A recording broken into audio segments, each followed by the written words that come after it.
यह स्टोरी शुरू होती है जब मैं घर से गुस्से में बड़बड़ाते हुए निकल आया था और बस स्टैंड की तरफ आगे बढ़ने लगा। मैं मन ही मन बड़बड़ा रहा था। पता नहीं कितने पैसे छुपा के रखे हैं, लेकिन मेरे लिए एक बाइक नहीं ले सकते। अब मैं यहाँ से चला जाऊंगा और तब तक वापस नहीं आऊंगा जब तक मैं खुद के पैसों से बाइक नहीं खरीद लेता। इतना सोच ही रहा था तभी मेरे पैर में मुझे कुछ चुभने का एहसास हुआ। नीचे देखा तो समझ आया कि जल्दबाजी में पापा के जूते पहन आया हूँ। उन जूतों में कील उभरी हुई थी जो मेरे पैर में बार बार घाव किए जा रही थी। लेकिन उस समय गुस्सा अधिक था तो मैं बड़बड़ाते हुए आगे बढ़ गया।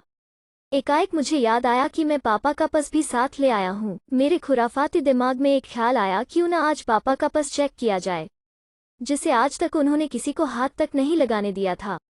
पता नहीं कौन सा खजाना छुपा है इस पर्स में जो किसी को हाथ नहीं लगाने देते थे। जब मैंने पापा का वो पुराना पर्स खोलकर देखा तो उसमें पैसे तो नहीं मिले, लेकिन पैसों की जगह पर एक डायरी रखी हुई थी। तब मैंने सोचा, ओह, तो यहाँ खजाना छुपा रखा है।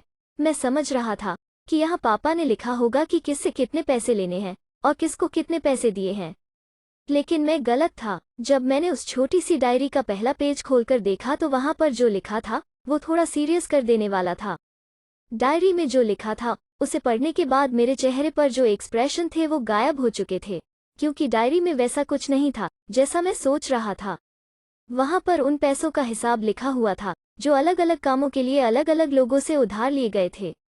उस लिस्ट में कंप्यूटर के नाम पर भी पैसे लिए गए थे। कुछ यूं लिखा था, 50,000 बेटे के कंप्यूटर के लिए। यह वही कंप्यूटर था जिसे मैं आज तक यूज कर रहा हूँ। लेकिन मुझे यह पता नहीं था उस कंप्यूटर को खरीदने के लिए पैसे कहाँ से आए थे। लेकिन आज पता चल रहा था। मुझे आज भी याद है जब मैंने पहली बार कैमरे के लिए जिद की थी, जो मेरे पापा ने मुझे 2 हफ्ते बाद मेरे बर्थडे पर ला कर दिया था, जिसे देखकर मैं बहुत खुश हुआ था। और मुझे खुश देखकर मुझसे कहीं ज्यादा अगर कोई खुश था तो वो थे पापा।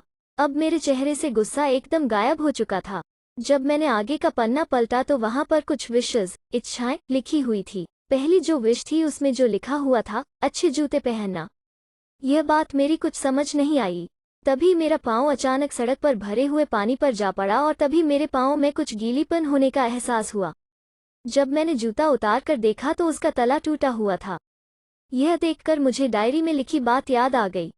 तभी मुझे माँ पापा की कही बातें भी याद आ रही थी कि कैसे माँ जब कहा करती थी पापा से, अब तो जूते पुराने हो गए, नए ले लीजिए, तो पापा अक्सर यह कहकर टाल दिया करते थे, जूते अभी और चलेंगे, अभी कुछ दिन पहले तो लिए थे।